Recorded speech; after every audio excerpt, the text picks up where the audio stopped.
Startup की definition is anything which is disrupting existing things or उस time पहले दोगलापन के बारे में एक पोस्ट डाला था, उसके बाद से हम लोग ऐड किए अश्नीर सर के बारे में। even coming new, किसी चीज की कोई मार्केट ही नहीं है। The biggest examples of Satya Nadella या सुंदर पिचाई या बहुत सारे ऐसे लोग हैं, टिम कुक हैं जो एप्पल चलाते हैं। Villages. Hello friends, welcome to our brand new episode.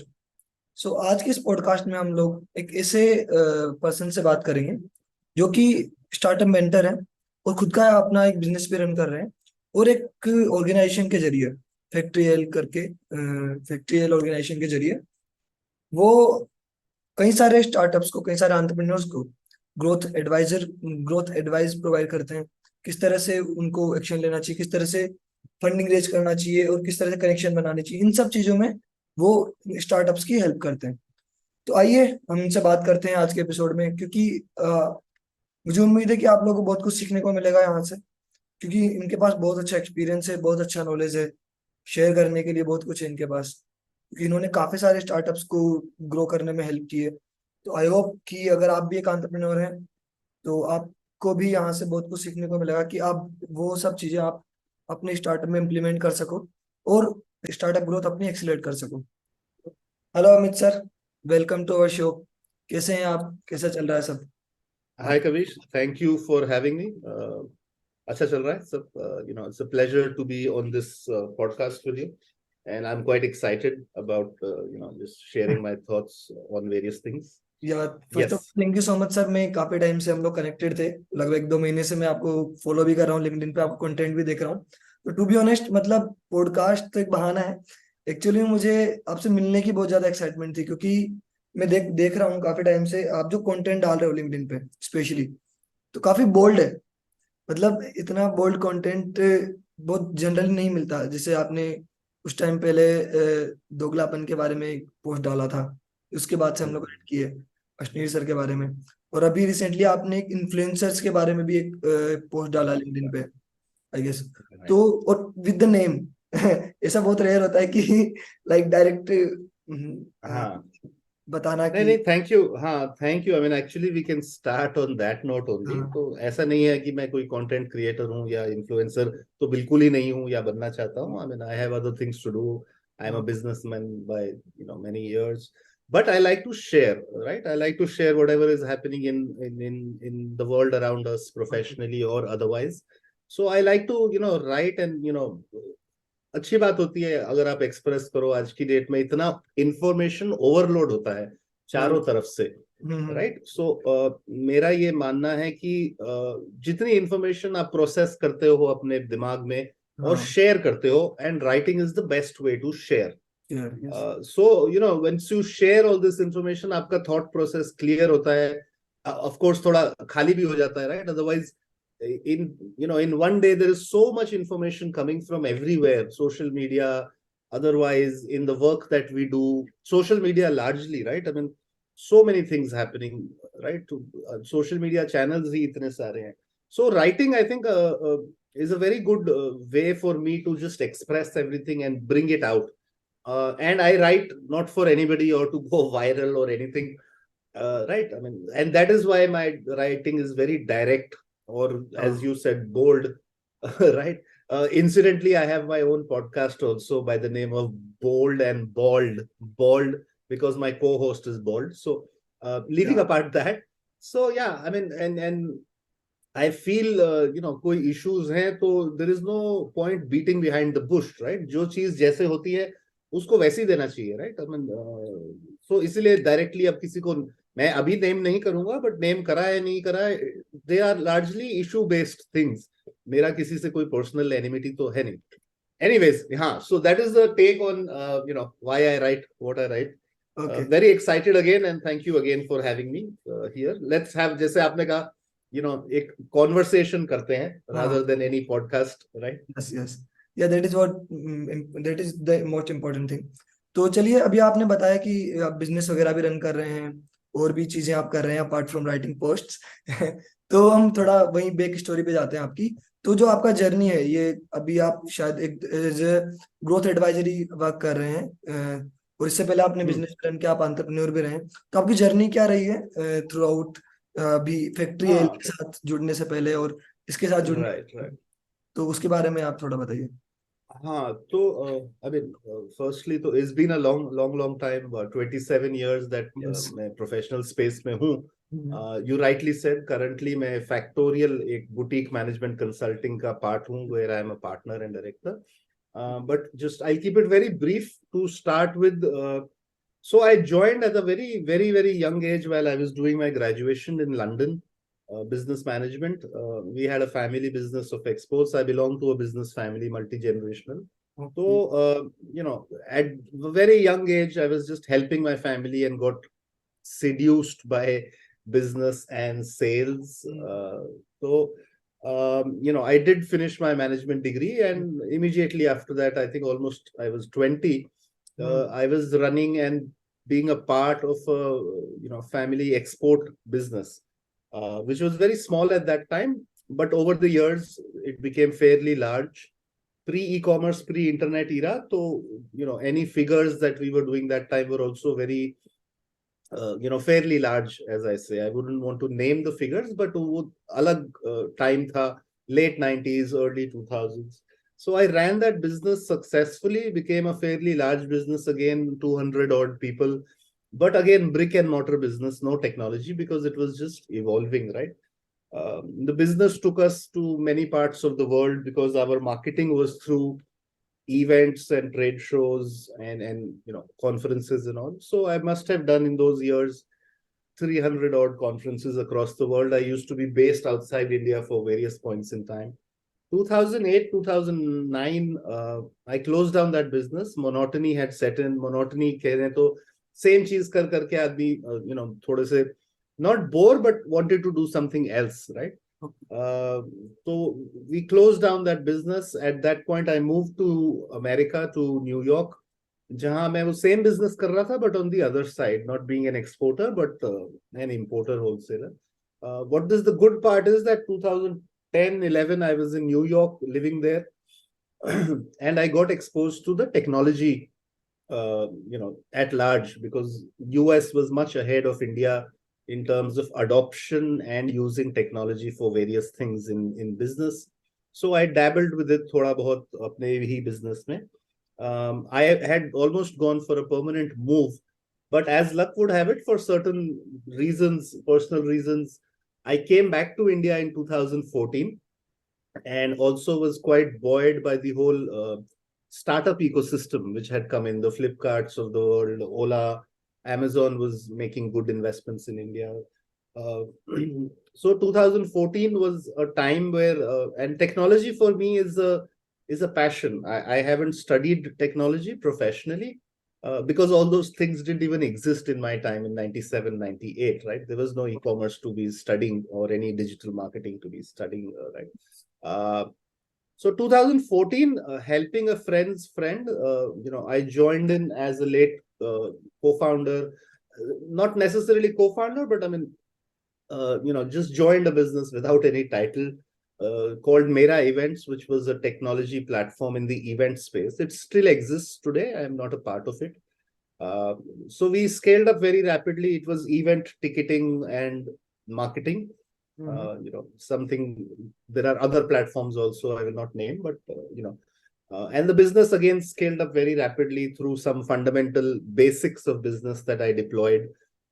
And we were very strong on the technology front because the founder was a serial entrepreneur and a technologist, Mr. Naidu Darapaneni. And उस company में मतलब काफी कुछ सीखने को भी मिला, और बहुत रैपिड स्केल पे 6-8 महीने में हम बहुत अच्छा 3 फिगर करोड़ में जीएमवी कर रहे थे. उस कंपनी के लिए पैसा रेज करना था at that point, venture capital. So helping the company raise venture capital, I started getting involved and interacting with a lot of VCs in the ecosystem, and other investors and all. So, धीरे धीरे I started getting involved, and events का business था. So I was attending lots of conferences, seminars and all. उन दिनों Your Story के होते थे, NASSCOM के events होते थे. So also started meeting a lot of founders in technology space across the whole thing. 2015-16, was very high activity period for Indian startups, right? The government also came with some policies, Startup India and everything, So, dhire dhire, I exited that company because it was on autopilot mode and I was spending more time outside that company. Then I started a company builder cum incubator with some partners in Singapore and Mumbai. So, dhire dhire, now to just cut the story, short, last 7-8 years, somewhat by design, मतलब कि मैं चाहता था, और कुछ by default, as in automatically, मैं advisory space में आ गया, बहुत सारे फाउंडर्स को एडवाइस दे रहा था, और बहुत सारी चीजें, इंक्यूबेटर जो हमने करा था उसमें हमारा मॉडल था रैपिड प्रोटोटाइपिंग, एज इन हम 90 डेज में कंपनी लॉन्च करके उसको चला लेते थे, where I would take interim CEO roles also, right? When I would name them, but there were 5-6 startups we incubated, which became fairly large and then were acquired or absorbed by the parent organizations. So 7-8 years now, maybe more, I have been somehow in the advisory space in various capacities, also been an angel investor. I still am, but not so active, passive angel investor. And, currently, so I've seen it all over the last decade in the whole Indian startup ecosystem across, across stages of companies, across stages of startups. Currently, as I said, I am a part of Factorial. We are a boutique management consulting firm, a very small team where we advise growth stage companies, जो companies अपनी 0 to 1 journey खत्म कर चुकी हैं और आगे की journey पे हैं. 5 to 10 जर्नी होती है हर कंपनी की, not necessarily startup, right? Startup बहुत एक fancy word है. Ultimately, every business is a business, right? Yes. Every company is a company. तो हम उन companies को advise करते हैं across business functions, whether it is sales, marketing, finance, HR, technology, and also on something which is called transaction advisory, as in कोई funding requirements हैं उनकी, या mature है तो JV, M&A. So it's end-to-end boutique advisory, 8 to 10 clients at any given point. So yeah, so it's been an exciting journey. I mean, I don't know 27 years कैसे निकल गए हैं, but I enjoy what I do, and that's why I do the things that I do. And that is why, again, I write so much on these things, because I have that, see, I don't have expertise, but I have experience in basically everything on how to run or how businesses can scale up. Yes. I have scaled up many businesses. I have seen many businesses scale up. So that is why I can help other people. Okay, that's great. हाँ, मतलब आपको काफी experience है, काफी सारे businesses run भी किए आपने, काफी सारे स्टार्टअप्स को आपने हेल्प भी किया है. उस समय अभी आपने जब आपने एक्सप्लेन किया उसमें 2-3 वर्ड यूज किए थे स्टार्टअप. जो लोग फेमिलियर हैं वो लोग तो इन वर्ड्स को जानते हैं, बट काफी लोग को इन वर्ड्स के बारे में नहीं पता. तो if you could explain like GMV and VCs and incubator, what are these words and क्या. तो या सी, नंबर 1 तो मैं स्टार्टअप ही एक डेफिनेशन दे देता हूँ. Okay. As I said कि every business is a business, every company is a company at the end of the day. But आजकल ये है कि हर आदमी कहता है मैं स्टार्टअप करा रहा हूँ. सी, स्टार्टअप का हिंदी का मतलब है हम कुछ शुरू कर रहे हैं, राइट? सो हर चीज कहीं से शुरू होती है, बट हमारे इकोसिस्टम में कन्वेंशनली, मतलब ज्यादातर आमतौर 99% ऑफ डेफिनेशन स्टार्टअप की ये हो गई है, any business which is technology led या टेक्नोलॉजी इनेबल्ड, राइट? और जो एक प्रॉब्लम सॉल्व कर रहा है डिसरप्शन लाके. डिसरप्शन मतलब हो सकता है वो प्रॉब्लम पहले से सॉल्व हो रही हो, लेकिन टेक्नोलॉजी इतनी नहीं है. जैसे एग्जांपल है टैक्सी स्पेस का. अब टैक्सीज तो सालों साल से, मेरे ख्याल से 50-60 साल, 100 साल से जब से गाड़ियां हैं, टैक्सीज भी थी. But companies like Ola and Uber became startups because they disrupted that industry, right? How to get a cab or a taxi at your fingertips, right? I mean, there are not many cities in the world जहां आप सड़क पे जाके taxi ले सकते हो, right? कुछ cities में होता है. So that is a disruption. So a startup की definition is anything which is disrupting existing things or even coming new. किसी चीज की कोई मार्केट ही नहीं है. जोमेटो, स्विगी का एग्जांपल ले लीजिए, कोई मार्केट ही नहीं थी उस चीज की, राइट? खाना तो लोग पता नहीं कब से खा रहे हैं, रेस्टोरेंट्स भी कब से थे. So anything which is disrupting, and कोई उनका एक मॉडल तो होता है, but everything moves at a very fast pace, right? Yes. And that is what a startup, I think, is the definition. In terms of the terms that I mentioned earlier, now these are just, you see, acronyms जो सबको पसंद है, हर industry में होते हैं.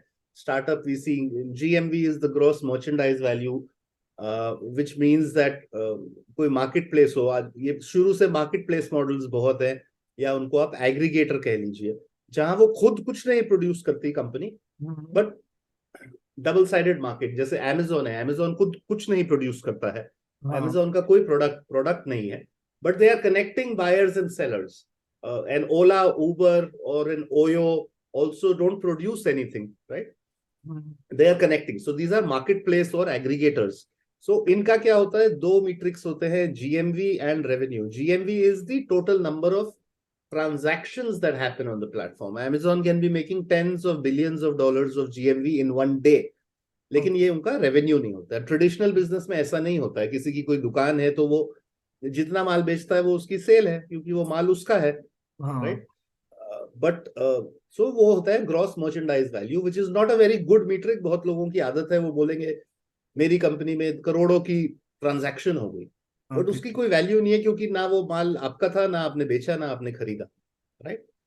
उसमें से आपको क्या कमीशन मिली या आपको क्या सर्विस मिली, वो है. VC is a venture capitalist, जो वेंचर फंडिंग कहते हैं. स्टार्टअप को हम वेंचर भी कह सकते हैं. Anything, any business is a venture. Capitalist is a capitalist, जो कैपिटल देते हैं आपको. Capital means money. So you know, these are just some little words जो पूरे इकोसिस्टम में यूज होते हैं. ओके. तो अभी आपने स्टार्टअप्स को एक्सप्लेन किया, बहुत अच्छी तरह से एक्सप्लेन किया. आई डोंट थिंक कि इतना डिटेल में एकदम सिंप्लीफाई तरीके से स्टार्टअप को कोई एक्सप्लेन करता है आजकल. तो स्टार्टअप के साथ ही एक और टर्म आती है, एंटरप्रेन्योर.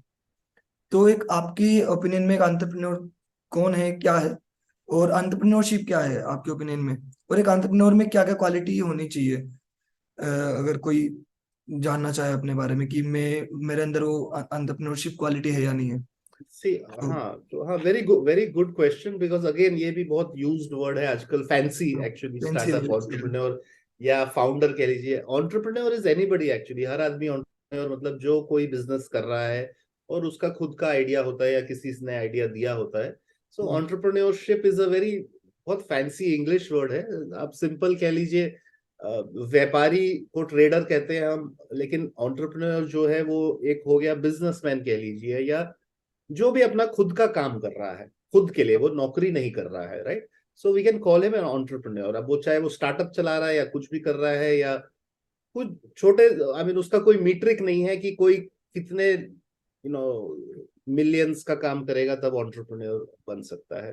अब क्वालिटी जहां तक है, ऐसी कोई हार्ड एंड फास्ट क्वालिटी नहीं होती. जिसका दिमाग है, जितना, we have so many stories, from behind. Steve Jobs हो गए. अब कोई क्वालिटी थी नहीं थी, वो धीरे धीरे क्वालिटी बिल्ड करनी पड़ती है. और एंटरप्रेन्योरशिप एक ऐसी चीज है जो आप कॉलेज में नहीं सीख सकते हैं. आप ये सीख सकते हैं बिजनेस कैसे चलाना है और क्या करना है, बट कईयों में होता है, कईयों में नहीं होता है कि अपना खुद का चलाना. वो पैशन और स्टेइंग पावर होती है, परसिवरेंस, वो सब में नहीं होती है, राइट? बट अब वो, दैट डजंट मीन कि कोई एंटरप्रेन्योर नहीं बन सकता है. ऐसा तो कोई रूल है नहीं, right? So everybody can be an entrepreneur. Okay. तो इसी के साथ अभी आपने बताया कि कॉलेज में भी एंटरप्रेन्योरशिप वगैरह नहीं सिखाई जाती.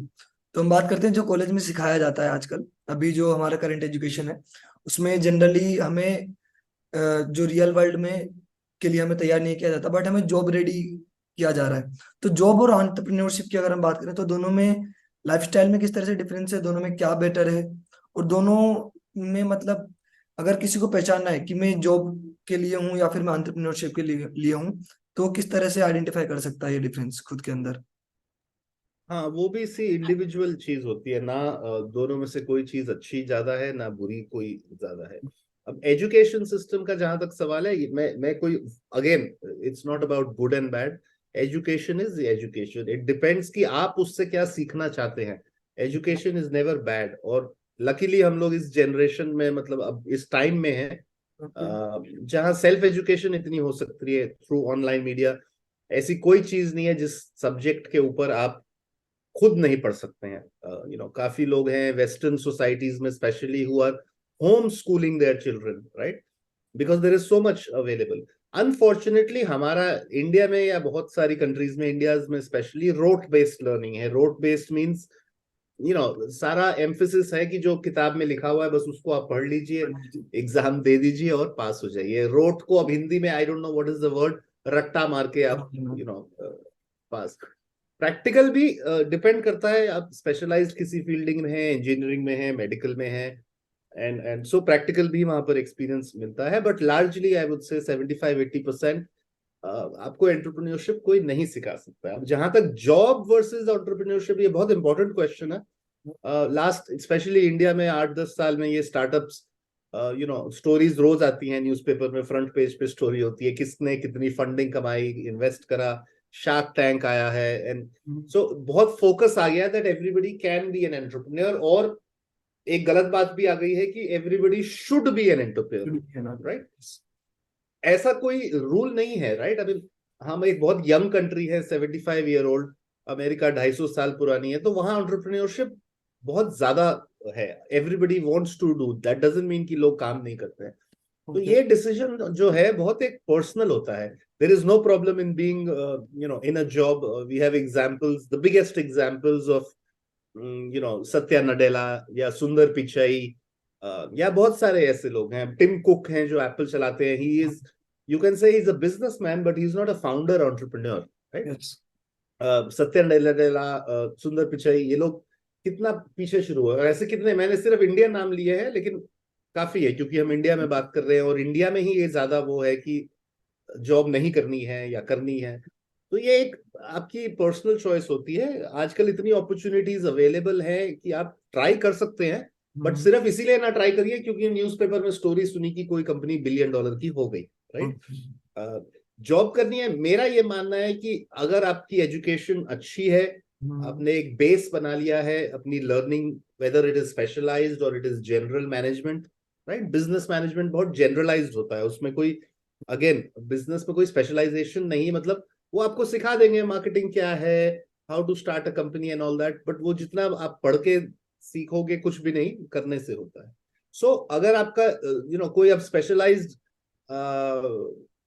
मेडिकल डिग्री लेता है, 7-8 साल 10 साल लगा देता है पढ़ाई में, अब he will expect to get a good job at a big hospital. It's an example. खैर मेडिकल प्रोफेशन एक अलग ही है, लार्जली वो लोग अपनी प्रैक्टिस में जाके एंटरप्रेन्योर भी बन जाते हैं, right. But let's say engineering है, any engineering, mechanical, computer science, उसमें भी कई लोग हैं वो पहले ग्रेजुएशन करते हैं, मास्टर्स डिग्री लेते हैं, 6-7 साल लगा देते हैं। So if there is an opportunity available जहां आपको अच्छी जॉब मिल रही है, नॉट बिकॉज कि आपको पैसा अच्छा मिल रहा है, learning should be your number 1 criteria at that age, 21 to 24 years, कि जहां मेरा लर्निंग कर्व बहुत अच्छा होगा, राइट।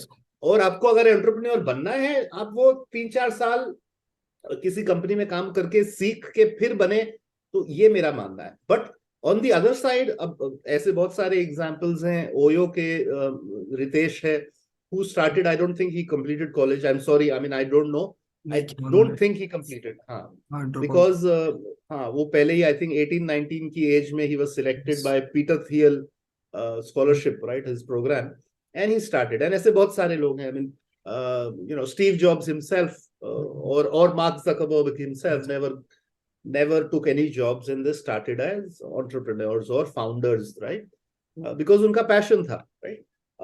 सो ये एक आंसर है कि कोई हार्ड एंड फास्ट रूल नहीं है, आप एक चीज मत करिए क्योंकि दूसरी खराब है, और वाइस वर्सा, राइट। दोनों में learning should be the most important M.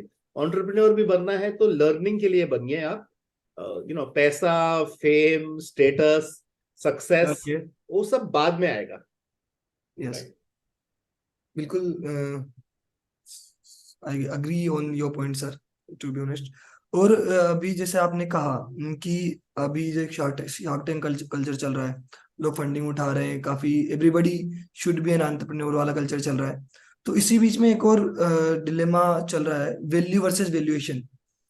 कि कई लोग अभी आजकल जो हम देख रहे हैं स्टार्टअप कल्चर में, लोग वैल्यूएशन क्रिएट करने पे ज्यादा फोकस कर रहे हैं rather than giving the value to the their consumers, business, like whatever. हाँ, और हाँ, सो वो एक तो अगेन वो एक फैलेसी है, फैलेसी कह लीजिए, मतलब एक मिसकॉन्सेप्शन है, ओके। राइट। अब अनफॉर्चुनेटली, और अगेन जो लोग मुझे फॉलो करते हैं, आप करते हो, वो देखेंगे मैं इसके बारे में बहुत लिखता हूँ, राइट। हम्म। ऐसा हुआ है हमारे इंडियन इकोसिस्टम में पिछले 7-8 साल में स्पेशली, और 3 साल में कुछ ज्यादा ही हुआ है कोविड के टाइम में, राइट। ओके। जहां ये valuation came into focus, right. हमारे we have 100 and at some point we had 120 unicorn as in one business which has $1 billion valuation, right. But वो रियली तो, अब मैं इतना क्योंकि रिसर्च करता हूँ, हमारा काम है ये, there are barely 2% of startups जिनकी कोई रियल वैल्यू है और who are making any profits. Most of them are over valued, including the biggest of the big. अब वो क्यों हुए इतने ओवर वैल्यूड? बिकॉज एक इसी, जब लोग पैसा इन्वेस्ट करते हैं, सबको रिटर्न चाहिए होती है उस कैपिटल पे, yes. so they will keep valuing your business on the higher side so that the next investor comes in and next and next and next, and ultimately company IPO होती है at a very high valuation। तो जो सबसे पहले वाले investors होते हैं, founders होते हैं, उनको अच्छी रिटर्न मिल जाती है। But unfortunately businesses have not focused on value creation। Yes. Value creation होता है कि आपकी बिजनेस सस्टेनेबल है बिना एक्सटर्नल फंडिंग, बिना कैपिटल के। I mean it's unfortunate reality, ऐसा हुआ है। अब कुछ लोगों को समझ आ रहा है, थोड़ा रिसेशन है या जैसी भी माइक्रो इन्वायरमेंट है economic wise, specially in the startup ecosystem, so people are realizing it that, and this is my advice to young entrepreneurs if they are listening, और बडिंग फाउंडर्स जो करना चाहते हैं काम, ओके। राइट। अब valuation मैंने पहले भी बोला है, it has to be a learning experience. Of course पैसा हर बिजनेस को बनाना नंबर 1 एम होना चाहिए, राइट। ओके। आप धीरे धीरे जब पहले तो आप अपनी प्रोडक्ट पे फोकस करिए कि आपका प्रोडक्ट कोई प्रॉब्लम सॉल्व कर रहा है या नहीं कर रहा है। जरूरी नहीं है करना है, आई मीन बहुत सारी प्रॉब्लम्स हैं जिसमें स्पेस है और प्लेयर्स के आने की, but as a business you have to run it just fundamentally like any other business. Startup है, इसका मतलब ये नहीं है कि उसके पीछे आपने टेक लगा दिया, edu tech, health tech, med tech, तो टेक लगाने से इसका मतलब नहीं है कि वैल्यूएशन पे ही आप खेलते रहे, right. I mean it works for some people but largely it is not true. एम होना चाहिए कि भैया हमें 10-12 साल ये कंपनी चलानी है, right. It takes minimum 10 years for any business, for anything. जैसे एक बच्चा होता है, it takes 10 years to raise a child, तो सिमिलरली बिजनेस को भी चलाना 10 साल मिनिमम आपको। This will answer your first question also, entrepreneurship and job. Job आप छोड़ सकते हैं 6 महीने के बाद, राइट। आप चेंज कर सकते हैं, राइट। बट आप एक एंटरप्रेन्योरशिप का डिसीजन ले लेते हैं तो लॉन्ग टर्म फोकस से लीजिए कि मुझे 5-7 साल 10 साल चलाना है, राइट।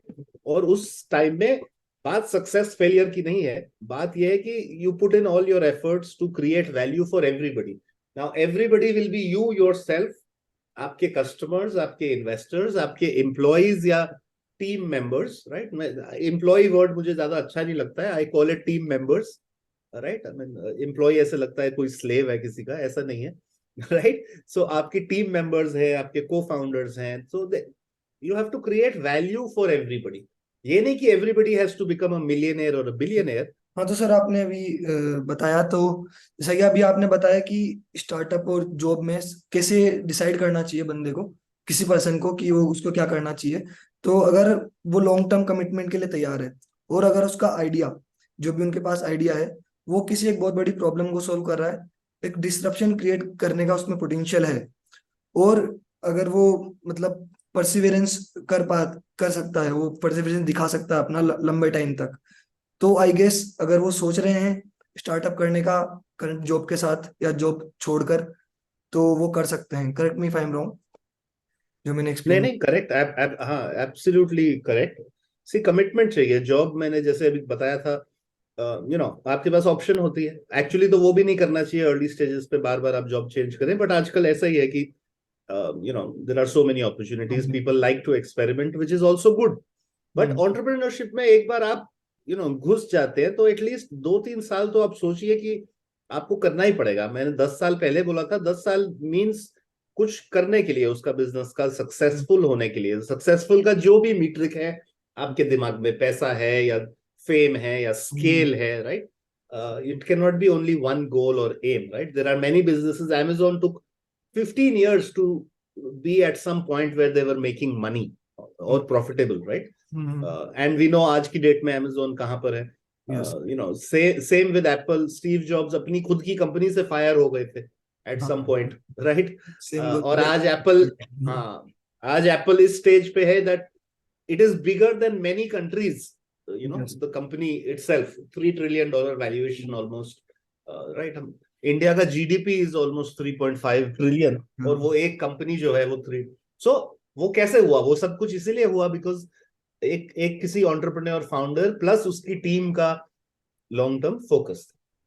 ओके, तो अभी आपने एक बहुत ही अच्छी बात कही सर। उसके अलावा भी आपने बताया जैसे एप्पल है और ये सब जो भी हमने स्टार्टअप्स की बात की, ये सब अमेरिकन स्टार्टअप्स हैं। और अभी आपने बताया कि आपने न्यूयॉर्क में भी बिजनेस स्टार्ट किया था। तो आपने डिफरेंस क्या देखा यूएस का जो स्टार्टअप कल्चर है या इकोसिस्टम है और इंडियन जो स्टार्टअप इकोसिस्टम है, दोनों में क्या डिफरेंस है? और कंज्यूमर सेगमेंट में किस तरह का डिफरेंस है, माइंडसेट में क्या डिफरेंस है? तो वो आपको हाँ, सी नंबर वन तो एक तो वो large market, large as in ये नहीं पॉपुलेशन के बाद वजह से नहीं कह रहा हूं मैं।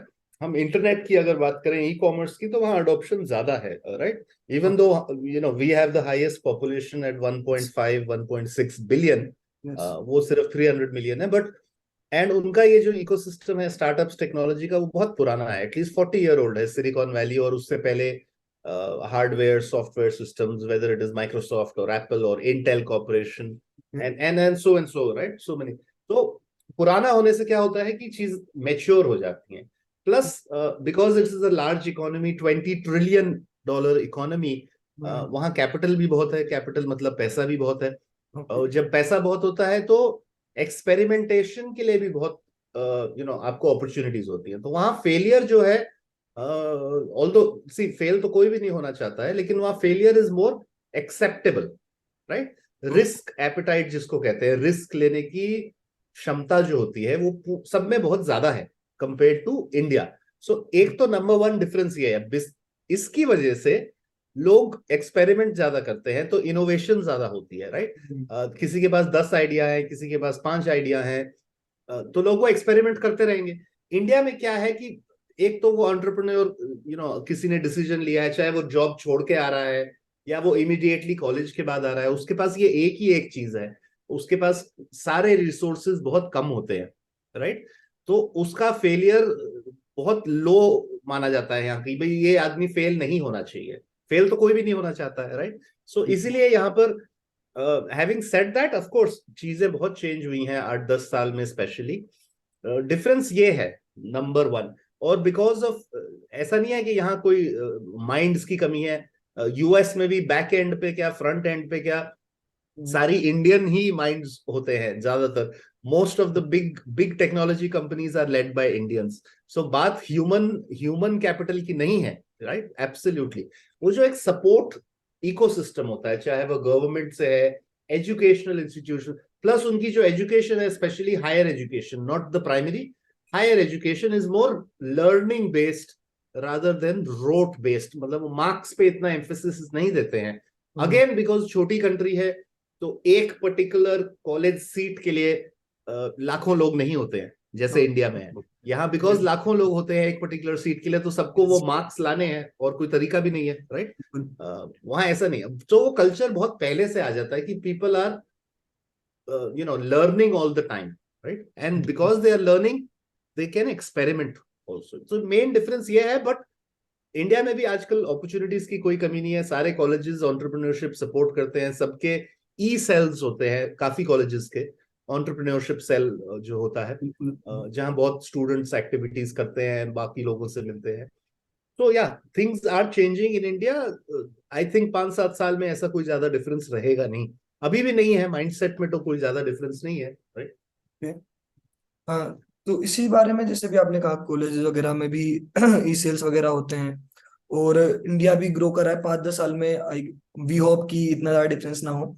बट अभी भी अगर हम देखें तो ये जो इकोसिस्टम या फिर जो अडोप्टेशन है टेक्नोलॉजी का, वो टीयर 1 और टीयर 2 सिटीज में बहुत ज्यादा देखने को मिलता है। बट वहीं अगर हम रूरल एरियाज में जाएं या टीयर 3 सिटीज से नीचे जाएं, स्मॉल टाउन्स में या विलेजेस में, वहां पर अभी भी इन सब चीजों का अडोप्टेशन इतना नहीं है। और वहां पर सबसे ज्यादा अनएम्प्लॉयमेंट भी वहीं पर है, सबसे ज्यादा लेक ऑफ मार्केट अपॉर्चुनिटी या बिजनेस अपॉर्चुनिटी भी वहीं है, क्योंकि लोग बहुत कम हैं और इसलिए बिजनेस करने के ऑप्शंस भी बहुत कम है। तो वो सबसे बड़ा चैलेंज है जो मुझे देखने को मिलता है। हाँ, नहीं नहीं, सही बात है। सी, बिकॉज वो हम लोग उसको एक किस बहुत तरह से। डाइवर्स, हाँ, हम्म। डाइवर्स कंट्री है कंपेयर टू, फिर से हम अमेरिका का एग्जांपल ले लें या चाइना का ले लीजिए, because China is very large also in terms of population, almost same ही है। अभी शायद 1-2 महीने पहले ही हम आगे बढ़े हैं उनसे, यस। राइट? बट वहां फर्क ये है कि वो होमोजिनस कंट्रीज हैं दोनों, यूएस और चाइना भी। होमोजिनस का मतलब है कि सब कुछ सेम है, सेम लैंग्वेज है, लार्जली सेम कल्चर है। ठीक है, आई मीन कल्चर थोड़ा बहुत फर्क होता है, स्पेशली अमेरिका में, but still it is one country, one language, one market.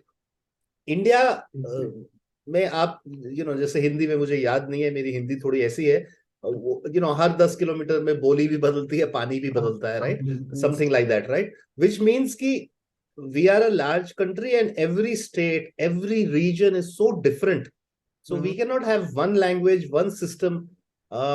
That is why हम लोग एक्सपेक्ट नहीं कर सकते कि पूरी की पूरी कंट्री ई कॉमर्स शॉपिंग करेगी, ऑनलाइन शॉपिंग करेगी। जो आपने अच्छा एग्जांपल दिया, tier 3, tier 4, rural India.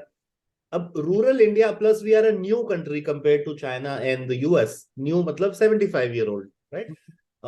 And we had to come out of many problems. तो पॉवर्टी भी बहुत है हमारी कंट्री में, चाहे वो पॉवर्टी हट रही है, रोज हट रही है पॉवर्टी, लेकिन रूरल इंडिया में पैसे की वैल्यू बहुत है। एक फार्मर हो गया या एक स्मॉल विलेजर है, उसके लिए 100 रुपए की वैल्यू जो है वो आपके लिए और मेरे लिए नहीं है इतनी, राइट? हम 2 बार नहीं सोचेंगे, वो 10 बार सोचेगा 100 रुपए खर्च करने के लिए, बिकॉज वो 10 बार सोचेगा। सो ये नहीं कि उसके पास नहीं है, ऑब्वियसली होंगे पैसे, चाहे उसने कमाए हैं या फैमिली के हैं, उनके लिए वैल्यू इतनी है, तो उनको उस चीज की वैल्यू पसंद है। वो एक सिंपल एक स्विगी जोमेटो पे खाना नहीं ऑर्डर करेंगे और 40 रुपए 50 रुपए डिलीवरी के नहीं देंगे, राइट?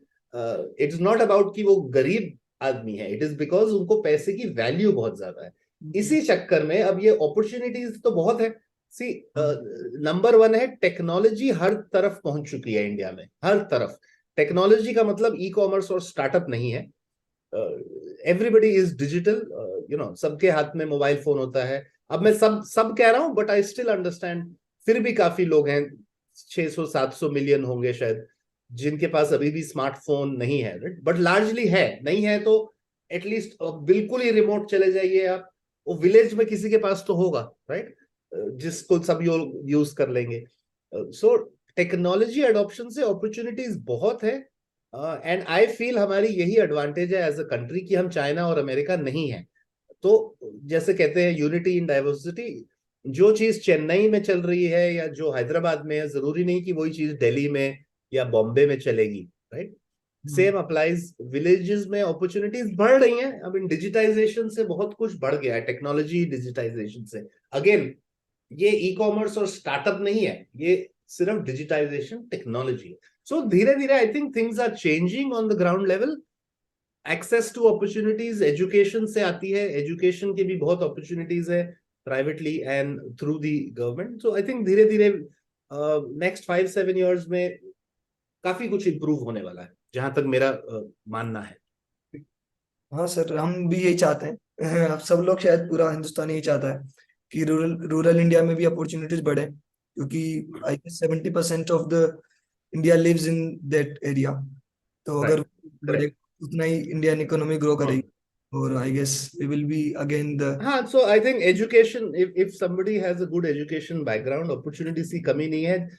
ऐसे बहुत सारे एग्जांपल्स हैं जहां वो बाहर जाते हैं, सीखते हैं, जॉब करते हैं, कुछ काम शुरू करते हैं, but then they come back to their roots, to their villages, right? Animall करके एक स्टार्टअप है, ANIMALL, started by young girl, जो किसानों के साथ काम करते हैं, कैटल ट्रेड में, जो व्यापार होता है कैटल वगैरह खरीदने बेचने का। They have started a company, young girl who was from a rural background, they got funding and everything and she works very closely. ऐसे बहुत एग्जांपल्स हैं, राइट? तो बट अब मैं बहुत भी कह रहा हूं तो बहुत होंगे, 100 होंगे, 200 होंगे, 500 होंगे ऐसे एग्जांपल्स, राइट? बट जो आप नंबर बता रहे हो और जो मुझे भी पता है वो नंबर तो करोड़ों में है, राइट? हाँ बट धीरे धीरे आई थिंक धीरे धीरे things will change, it can not happen overnight. Good part is कि हमारी प्रोग्रेस और ग्रोथ रेट बहुत अच्छी है. ओके.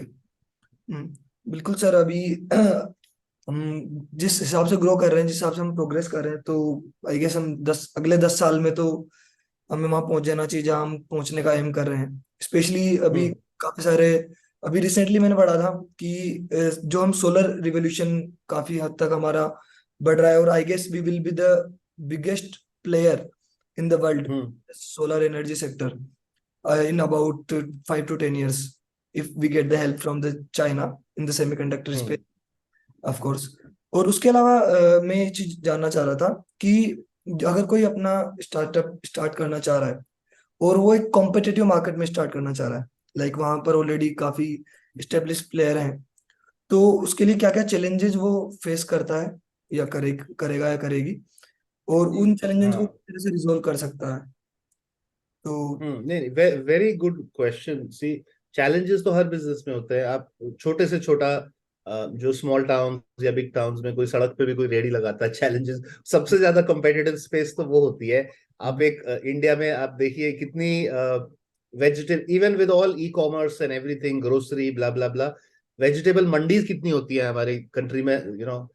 हर हर लोकेलिटी में एक वेजिटेबल मंडी शायद हफ्ते में एक बार लगती है. या आप सोचिए उसमें कोई नया आदमी, तो ये एग्जांपल मैं इसीलिए दे रहा हूँ, जाना चाहे तो कितनी कंपटीशन है, राइट? बट आप देखिए, और वो सेम प्रोडक्ट बेच रहे हैं, अगर फ्रूट्स बेच रहे हैं, वेजिटेबल्स, सेम आलू प्याज बेच रहे हैं, राइट? बट कितने सारे लोग करते हैं. सो ऐसा ही स्टार्टअप वर्ल्ड में भी होता है. सी, 2 चीज होती है. नंबर 1 तो अगर आप कोई प्रॉब्लम सॉल्व कर रहे हैं, अगर अब आपको ऐसी प्रॉब्लम मिल गई है जो स्केल हो सकती है, बट जरूरी नहीं है, जरूरी नहीं है. It's like a pizza. एक पिज्जा का स्लाइस होता है, पिज्जा की पाई होती है, खूब स्लाइसेस होते हैं उसके अंदर, राइट? अगर आप तोड़ तोड़ के हजारों स्लाइस बना सकते हैं एक पिज्जा के, राइट? तो everybody, and in a large country like India, everybody has opportunities, but of course challenges भी आएंगे. ये इंपॉर्टेंट पॉइंट इसलिए है क्योंकि मेरा मानना है, अब सेम क्वेश्चन जो आपने बोला है, सबका ये आइडिया होता है कि इंडिया में 1.5 बिलियन पॉपुलेशन है, एटलीस्ट 800 मिलियन, 900 मिलियन या 1 बिलियन, 100 करोड़ लोग, तो मार्केट है हमारे प्रोडक्ट की, वो कुछ भी प्रोडक्ट हो या कुछ भी सर्विस हो, राइट?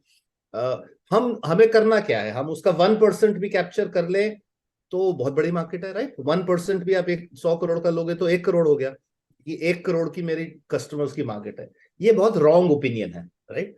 बिकॉज आप एक इतनी लार्ज मार्केट का छोटा सा हिस्सा टारगेट करने की कोशिश कर रहे हो.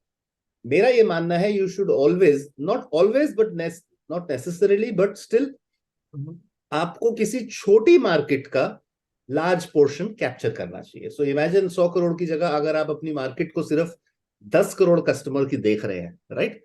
अब आप सोचिए वो 10 करोड़ में से आपको एक करोड़ कैप्चर करना है, दैट मीन्स 10% कर रहे हैं आप capture, rather than 1% of 100 crore. So my opinion is always go for capturing a large portion of the small market. Number 1, आपकी कंपटीशन ही आपने खुद ही एलिमिनेट कर दी, और कंपटीशन हर बिजनेस में होती है, राइट? ऐसा कोई बिजनेस मेरा मानना है नहीं है जहां पर आपकी कंपटीशन नहीं हो सकती, या नहीं है तो इंडिया जैसी कंट्री में वो ओवरनाइट आ जाएगी. अब उसको आप कॉपी कह लीजिए या किसी और की विल पावर कह लीजिए, so that is the whole thing. अब चैलेंजेस हमेशा रहती है. अगर आप ये फर्स्ट पॉइंट से चले जहां आप कंपटीशन को पहले ही लिमिट कर देते हैं by not going after a large TAM, बोलते हैं हम स्टार्टअप वर्ल्ड में इसको, which is total addressable market, right? और नीचे इसको फिल्टर करते जाएं जहां पर आपका सैम आ जाता है, सर्विसेबल एड्रेसेबल मार्केट. कितनी मार्केट सर्विस हो सकती है? अब मोबाइल फोन तो 70 करोड़, 700 मिलियन लोगों के पास है, बट उसमें से कितने के पास स्मार्टफोन है? फिर आप उसको फिल्टर करिए, कितनों के पास स्मार्टफोन में इंटरनेट है जो वो यूज करते हैं. फिर आप फिल्टर करिए तो 100 आ जाएगा, which is serviceable obtainable market, कि इतनी मार्केट ऑब्टेन कर सकते हैं हम आउट ऑफ जो इतना बड़ा नंबर. सो अब चैलेंजेस तो ऐसे मेंशन करना बहुत आसान नहीं है. चैलेंजेस हर तरफ से है. नंबर 1, तो आपकी प्रोडक्ट की या सर्विस की नीड होनी चाहिए, राइट? सॉल्व भी नहीं कर रहे हैं कोई प्रॉब्लम, जरूरी नहीं है, बट नीड तो होनी चाहिए। अगर नीड ही नहीं है, नहीं भी है नीड, तो फिर आपने ऐसा क्या बनाया है, रॉकेट साइंस इन्वेंशन लाइक अ लाइट बल्ब और समथिंग, राइट? तो उसके हिसाब से चैलेंजेस नेक्स्ट स्टेज पे आएंगी कि पैसा कहाँ से आएगा। शायद आपके पास अपना हो, सेविंग्स हो, फैमिली का हो, फ्रेंड्स का हो, तो धीरे धीरे चैलेंजेस एक्चुअली तो बढ़ती जाती हैं। अब उसको आप या तो चैलेंजेस कह लीजिए या opportunities, right? It depends. Hmm. Okay. बिल्कुल सही कहा आपने सर कि अगर हम कॉम्पिटिटिव मार्केट अगर हम अपना कम कर देंगे तो आई गेस वहाँ कंपटीशन कम हो जाएगा। कंपटीशन जहाँ कम हो जाएगा तो थोड़ा एंट्री बैरियर्स कम हो जाएंगे। Correct, correct, correct. और मैंने एक चीज और देखी थी कि जो कंपटीटर मार्केट में जो जनरली लोग करते हैं, और जो मुझे लगता है कि आई गेस वो मिस्टेक है, कि वो डेल्टा फोर की जगह सिर्फ एक चीज दे देते हैं कि कॉस्ट कम कर देते हैं। जैसे अगर सेम प्रोडक्ट वो हम्म। देते हैं मार्केट में तो कॉस्ट कम करके मार्केट में दे देते हैं। तो क्या नहीं वो नहीं, अप्रोच वो सही है हाँ, या फिर उनको कुछ और नहीं, भी? मेरे ख्याल से तो वो सबसे गलत अप्रोच है। अगेन, अगर आप प्रॉब्लम सॉल्विंग माइंडसेट से शुरू करे हैं, उसके बाद आपका कंपेटिटिव एडवांटेज आपकी प्रोडक्ट से आनी चाहिए या सर्विस से आनी चाहिए, जहां आपका यूएसपी बनता है। अब मोबाइल फोन्स का आप एग्जांपल लीजिए, पता नहीं कितने हजारों ब्रांड्स होंगे दुनिया में, इंडिया में खुद ही आई थिंक 150 ब्रांड्स होंगे, मेरी अजम्पशन है, शायद छोटे भी हों, बट मेरे ख्याल से 100 ब्रांड तो बहुत मामूली बात है मोबाइल फोन्स में। Organised, unorganised, Chinese mobiles, everything, right? जिसमें से टॉप 5 गिनने बहुत इजी है, right? Top 5 brands, Apple, Samsung, Xiaomi, OnePlus, so and so fourth, right? इसमें से काफी ब्रांड्स हैं, एप्पल नंबर 1 है जिसमें, हाँ। जो प्राइस पॉइंट पे कभी किसी से compete नहीं करते। अगर वो चाहे तो वो they can do it the next day if they want to compete with a Samsung or a Xiaomi, right? They don't do it. तो प्राइस पे compete करना इज अ विनिंग गेम। अब आपकी चीज आप 100 रुपए में बेच रहे हो, कोई दूसरा 80 रुपीज में बेच रहा है, आप सोचो अच्छा मैं 75 में बेच देता हूँ। हम्म। अब दूसरे को कौन स्टॉप कर रहा है कि वो 70 में नहीं बेच सकता है, राइट? और ये गेम कभी खत्म ही नहीं होगी। तो आप अपनी कंपनी, अपने वैल्यू, प्रोडक्ट की अपनी वैल्यू पे नहीं बना रहे हैं, राइट? आप प्राइस पे तो उसका कोई एंड ही नहीं है, राइट? और कॉस्ट ऑफ प्रोडक्शन या cost of the good sold over a period of time कम होती जाएगी, कम होती जाएगी, कम होती जाएगी। तो आप हमेशा कस्टमर को पास ऑन करते जाएंगे, तो एंड में कुछ बचेगा ही नहीं। So never sell a product on the price point with regards to competition. Sell it on your USP, जो आपके एडवांटेजेस हैं। आप यू सी, लोग बहुत हैं जो पहले तो आप प्रॉब्लम सॉल्विंग माइंडसेट से ही शुरू करेंगे, प्रॉब्लम क्या सॉल्व कर रहे हैं, फिर आप अपने फीचर्स पे आ जाइए, and those features also have to speak to the customer, whether it is a product or service. So I think that's very wrong to synthesize. Short answer, never do that. I will never recommend कि आप price पे करिए। फिर तो वो बात हो गई कि एक समोसा 10 रुपए का है, कोई 9 रुपए का है, कोई 8 रुपए का है। समोसा तो समोसा ही है at the end of the day, right? तो कोई जिसको जहां फिर लोग यही सोचेंगे जहां मुझे सस्ता मिल रहा है मैं वहीं लूंगा, राइट? हाँ। तो आपकी, हाँ, आपकी वैल्यू तो बनी नहीं ना कोई प्रोडक्ट की। तो सर अभी आपने बात की वैल्यू, अगर हम जब इस तरह के मार्केट में उतर रहे हैं तो प्राइस पे ना खेल के हम वैल्यू पे खेलें, मतलब हम ऐसी इस तरह से वैल्यू प्रोवाइड हाँ, करें। वैल्यू को सी, वैल्यू क्वालिटी से आती है, वैल्यू कस्टमर सर्विस से आती है, आपकी यूनिकनेस से आती है, राइट? अब सेम समोसे का एग्जांपल ही ले लें। अब कई लोग हैं समोसे के अंदर कुछ चीजें डाल देते हैं, राइट? आई डोंट नो क्या डालते हैं, मैं खाता नहीं हूँ, but still you know what I mean, right? वो समोसा 10 रुपए का भी मिल सकता है आपको, 50 रुपए का भी मिल सकता है, वो भी सेम रोड साइड पे, right? It applies to so many products. और यही तो इंडिया की एडवांटेज है, that we can be so inventive, right? Indian jugaad जिसको हम कहते हैं, राइट? तो क्रिएटिविटी पे आप लाइए, राइट? अब सब्जी वाले भी जो होते हैं, जैसे मैंने एग्जांपल दिया, मार्केट में हाँ। सेम आलू प्याज बेच रहा है, अब किसी का ज्यादा बिकता है, किसी का कम बिकता है। अब वो कुछ ना कुछ तो कर रहा है ना, अपनी इनोवेशन कह लीजिए उसको, मे बी वो जोर से बोल रहा है, या उसने अच्छी सफाई से रखी हुई है अपनी दुकान, या वो अपने कस्टमर्स को जानता है, राइट? बिल्कुल सर। वो अभी आपने सही बात बोली जो देखने को मिलती है, जो इवन जो इस तरह के जो मार्केट होते हैं, सब्जी मार्केट हो गया या फिर राशन वाला मार्केट हो गया, यहाँ पर दो हाँ, चीज ये क्योंकि ये बहुत मैटर। सबसे सिंपल एग्जांपल्स हैं, ये सबसे सिंपल एग्जांपल है ना, इनसे सब ज्यादा सिंपल तो हो ही नहीं सकते ना। यहाँ पर हाइजीन और पर्सनल रिलेशन बहुत मैटर करते हैं कि करेक्ट, अगर आपने करेक्ट। हाइजीनिक वे में प्रेजेंट हाँ, किया। So everything. देखिए आप Amazon में कस्टमर हूँ, plus I know the company also. Amazon आज की डेट में क्यों सक्सेसफुल है, राइट? कंपेयर्ड, मैं बाकियों का नाम नहीं लूंगा, Amazon का एक डे जीरो फोकस है। डे जीरो मीन्स उनके लिए every day is day zero, कि हमने आज ही कंपनी शुरू करी है, विच मीन्स उनका focus is always on solving a customers problems. Customer centricity is number one. मैं कोई एडवर्टाइजमेंट नहीं दे रहा हूँ Amazon के लिए, as a customer I can say that, right? कभी कोई प्रॉब्लम होती है, even today and at scale, you see Amazon is in almost every country of the world, millions of customers, billions of orders in one day.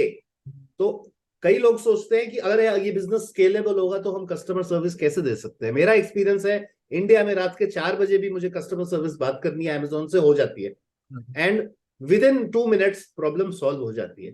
तो उनका आप USP देखिए ना, they do not, no question ask policy है उनकी on many things, right? So focus क्या है? Customer service पे। जब तक आप कस्टमर सर्विस पे फोकस रखेंगे तो you can not lose in a business. Other only you can lose because आपका प्रोडक्ट बहुत खराब है या आपने कंपनी खराब चलाई है, but having a strong finger on your customers is always important. Okay sir, बिल्कुल सर। अगर हम कस्टमर सर्विस पे अगर हम जितना ज्यादा ध्यान देंगे उतना ज्यादा हम अच्छा क्रिएट कर पाएंगे मार्केट में। लोगों से रिलेशन उतना अच्छा बनेगा, लोगों का ट्रस्ट उतना ज्यादा बनेगा, और जितना ज्यादा ट्रस्ट अगर लोग उस ब्रांड पे करते हैं तो उतना ही ज्यादा ब्रांड ग्रो करता है। ये मैंने देखा है। स्पीकिंग ऑफ द ब्रांड्स, मेरे दिमाग में एक और क्वेश्चन है आया कि अगर हम देखें जो प्रोडक्ट हम इंडिया, हम सर्विस एक्सपोर्ट में तो काफी आगे निकल चुके हैं। I guess we are the biggest service exporters in world. हम वो टेक सर्विस की बात कर लें या और किसी भी सर्विस की बात कर लें, बट अभी भी हम लोग जो प्रोडक्ट डिलीवरेबल मार्केट है, हमारे वर्ल्ड में ऐसा कोई प्रोडक्ट एज ए प्रोडक्ट, ऐसा कोई ब्रांड नहीं है जो वर्ल्ड वाइड फेमस हो, जो पूरा वर्ल्ड यूज करता है। जैसे अगर हम यूएसए की बात करें तो प्यूमा है, नाइकी है, एयर जॉर्डन है, और भी कई सारे, अमेजोन ही एक अपने आप में ब्रांड है। इस तरह का कोई ब्रांड इंडिया से अभी तक नहीं निकल पाया है।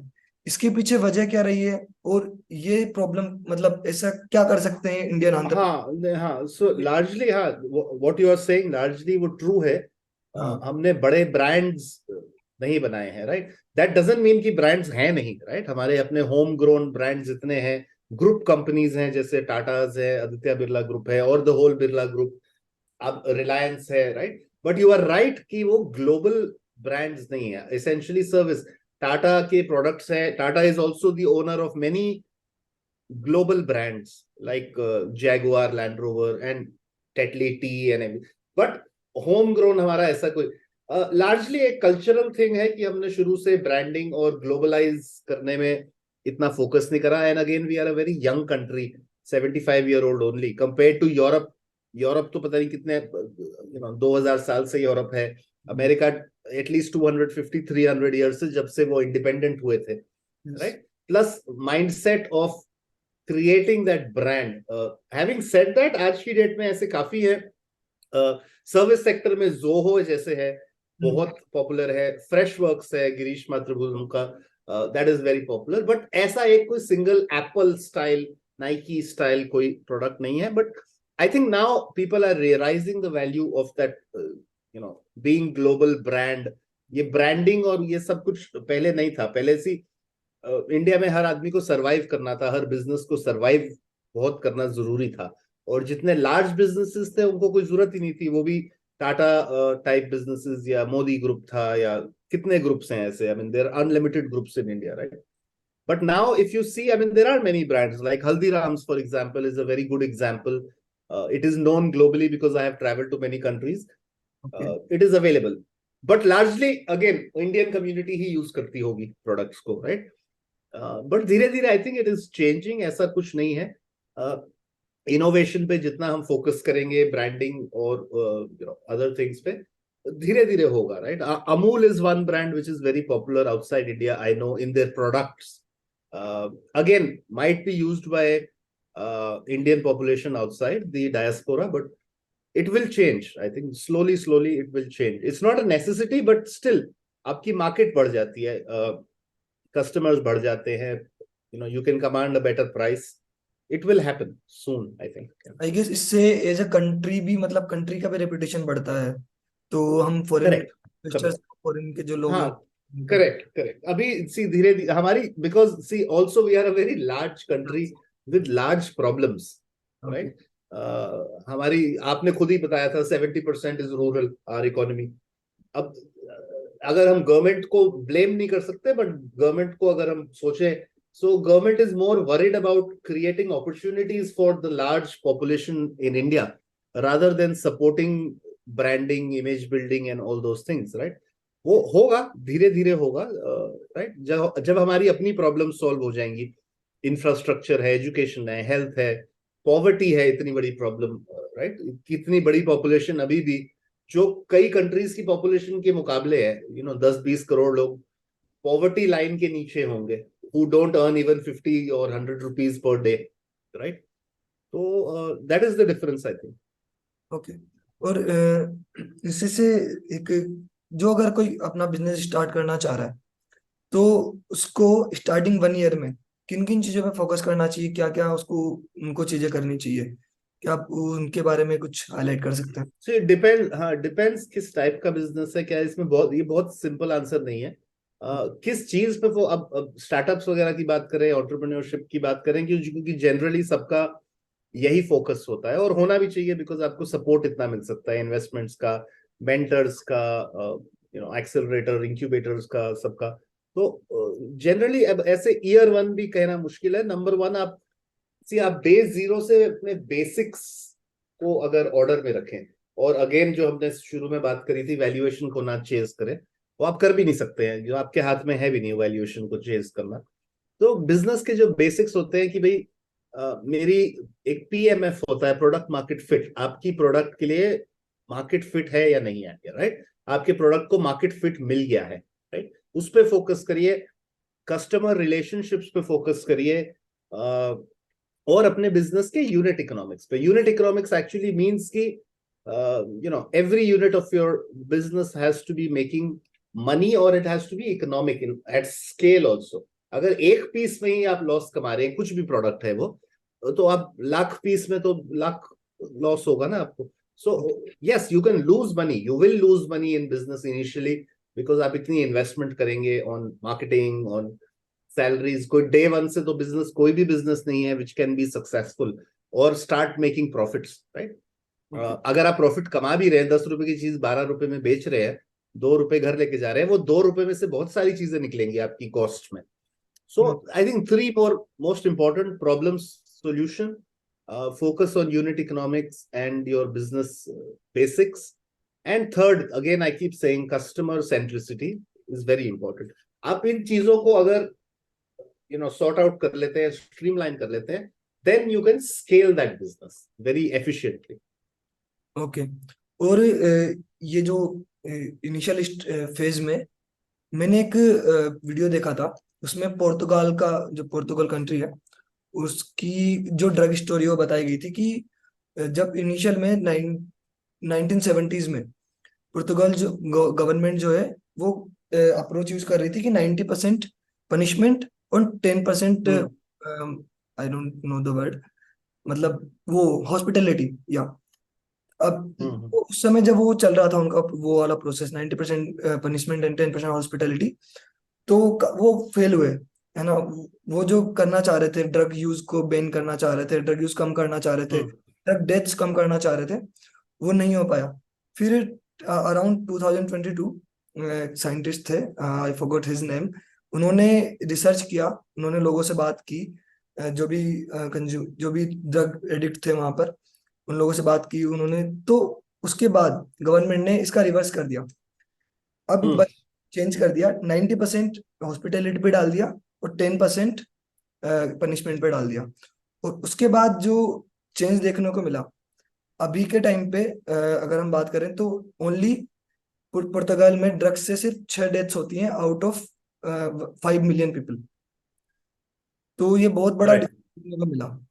तो मैं यहाँ से जानना चाह रहा था कि मार्केट रिसर्च अगर किसी इनिशियल स्टेज में किसी बिजनेस स्टार्टअप के लिए कितना इम्पोर्टेंस रखती है, क्या किस नहीं, काफी इम्पोर्ट, हाँ, काफी लार्जली, आई मीन काफी हद तक इम्पोर्टेंस रखती है, ज्यादा भी नहीं रखती है, राइट।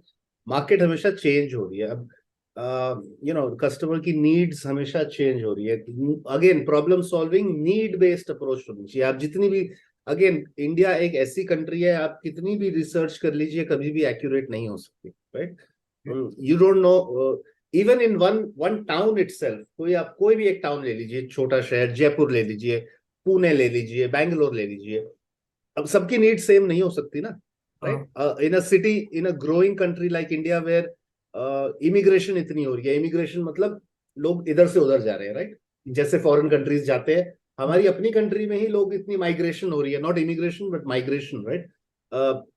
तो in a city like Bangalore, local population है बैंगलोरियंस की, और लोग पता नहीं कहाँ कहाँ से हैं, in many cities, many villages, right. So आप क्या रिसर्च कर लेंगे, सबकी नीड्स डिफरेंट है, फूड की नीड्स डिफरेंट है, कल्चरली वो डिफरेंट है। बट ऑफ कोर्स आप मार्केट रिसर्च करके काफी हद तक चीजें कर सकते हैं, बट मेरा ये मानना है ज्यादा टाइम उस पर ना खराब करें। आपको खुद समझ आ जाएगा। So there are many stages, right. There is an MVP stage which is called minimal viable product. आप एक छोटे से बैच में टेस्ट करिए पहले। That batch could be users, that batch could be a small city, or it could be a small catchment area where you test your product or service। वहां हो गया तो वहां से आप थोड़ा बाहर निकलिए, and so forth। So I think, और रिसर्च से ज्यादा, I in my opinion and because I work with such companies, data is more important. और डेटा काम करने से ही मिलेगा, राइट। तो आप वो डेटा के ऊपर फिर रिसर्च करिए। आप पहली बार रिसर्च करते रहेंगे, थिंग्स कैन चेंज, राइट। अब लोग कितनी रिसर्च कर लेते, ये चलेगा वो चलेगा, किसी को नहीं पता था कि कोविड हो जाएगा 3 साल तक। नहीं तो पता था। आपकी रिसर्च तो वही, और किसी को ये नहीं पता था कि वो खत्म कब होगा, या राइट। तो रिसर्च का कोई फायदा नहीं था ना। कोविड टाइम में कितने नए बिजनेस शुरू हुए, बिकॉज सब लोग ऑनलाइन चले गए, सब people were forced to adopt technology, right.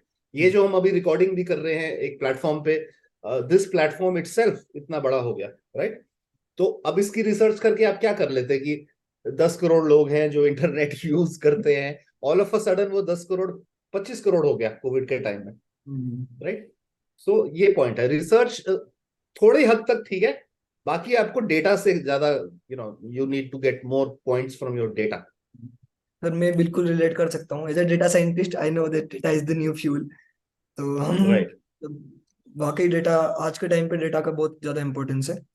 और अभी आपने माइग्रेशन की बात की थी, तो माइग्रेशन से अभी मुझे एक और चीज ध्यान में आई कि अगर हम देख रहे हैं जो एंटरप्रेन्योर्स हैं, जो ने या फिर जो बड़े बड़े बिजनेसमैन या बड़े बड़े मिलियनर्स जो इंडिया में, वो सिंगापुर या दुबई की और मतलब दुबई में रहना ज्यादा प्रेफर कर रहे हैं रादर देन इंडिया। तो इंडियन टैक्स सिस्टम कह लीजिए या कुछ भी इकोनॉमी वाइज कह लीजिए, क्यों ऐसा हो रहा है? और वापस इसको हम रिवर्स कैसे कर सकते हैं, या करना जरूरी भी है या नहीं? व्हाट्स योर ओपिनियन ऑन नहीं, दैट? नहीं, actually I didn't understand your last part of the question, can you repeat, मतलब क्या, आप। हम्म।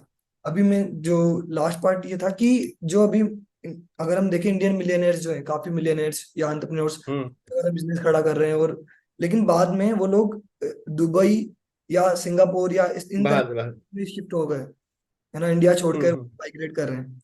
तो ऐसा क्यों हो रहा है? हम्म। क्या इंडियन टैक्स सिस्टम है? सी, हाँ, अब हाँ, नहीं, टैक्स सिस्टम वगैरह कुछ नहीं है, ऐसा कुछ नहीं है। रिवर्स माइग्रेशन भी बहुत हो रही है, lot of people are coming back also. But जो आप कह रहे हैं, अगेन सी, आप नंबर्स तो नहीं देखिए, हम कितनी बड़ी पॉपुलेशन है, 100 200 लोग, 300 500 1000 लोग अगर बाहर चले भी गए, it makes no difference, correct. क्योंकि हमारी पॉपुलेशन इतनी ज्यादा है। अब वो लोग क्यों कर रहे हैं, सबका एक इंडिविजुअल रीजन होता है।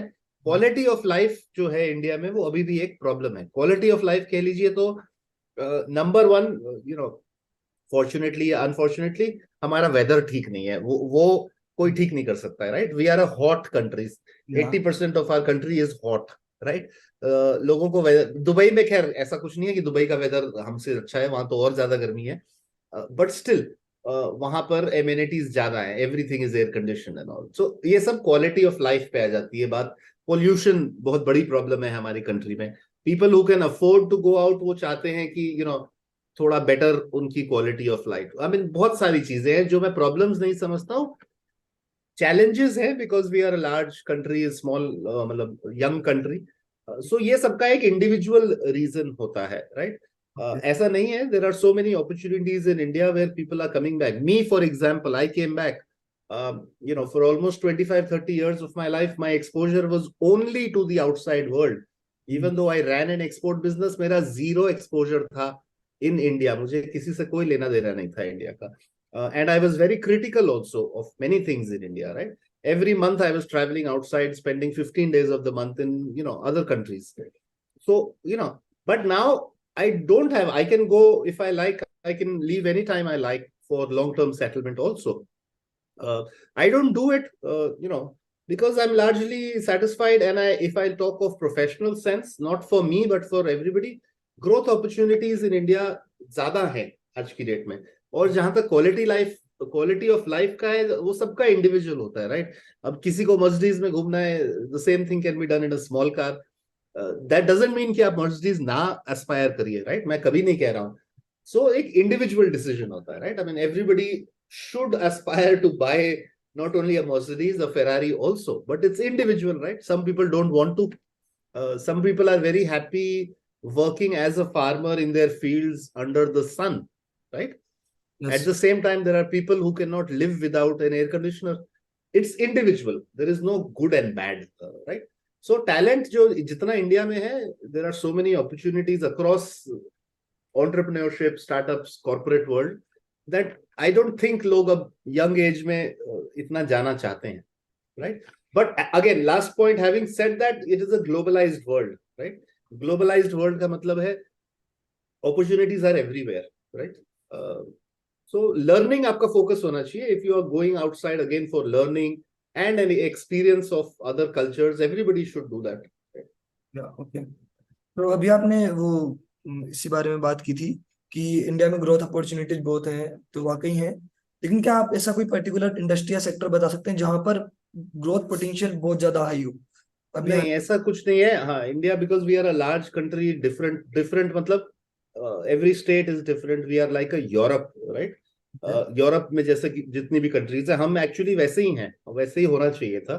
The good part is Britishers ने हमें यूनाइट कर दिया. नहीं तो हम वैसे तो हम यूरोप की तरह है ना, right? France, Italy, Germany, Netherlands, सब अलग कंट्रीज इसीलिए हैं क्योंकि उनकी लैंग्वेज अलग है, कल्चर अलग है, राइट? हमारा भी यही है. साउथ एंड नॉर्थ नहीं, साउथ में भी 10 लैंग्वेजेस है, नॉर्थ में भी 10 लैंग्वेजेस है, कल्चर डिफरेंट है. So growth can come from any sector, any space. Innovation, I think, is the backbone of our country. Anything that requires to be innovative or requires to be solved at large, right? Okay. तो ऐसा कोई ज्यादा sector नहीं है. there are many things. तो जैसा कि अभी आपने कहा कि इंडिया में अभी हर इंडस्ट्री में इनोवेशन का स्कोप है, तो आई गेस कि एक नया इंडस्ट्रियल रिवोल्यूशन आएगा इनोवेशन के जरिए, टेक्नोलॉजी के यूज के जरिए. और जैसा कहते हैं कि ये डेकेड हमारा है, इंडिया का है, तो अगर सब कुछ सही रहा और इंडस्ट्रियल रिवोल्यूशन जल्दी ही आ गया, तो आई होप कि वो बात सच भी हो जाएगी. सो या, thank you so much sir for coming. बहुत बहुत धन्यवाद आपका हमारी पॉडकास्ट पे आने के लिए, हमसे बात करने के लिए, अपनी नॉलेज, अपना एक्सपीरियंस शेयर करने के लिए. मुझे बहुत कुछ सीखने को मिला है स्टार्टअप वर्ल्ड के बारे में, इंडियन इकोसिस्टम, इंडियन इकोनॉमी के बारे में. और आई होप कि फिर से मौका मिलेगा आपसे बात करने का, आपसे कनेक्ट करने का, और फिर से ये पॉडकास्ट करने का. Thank you so much for coming.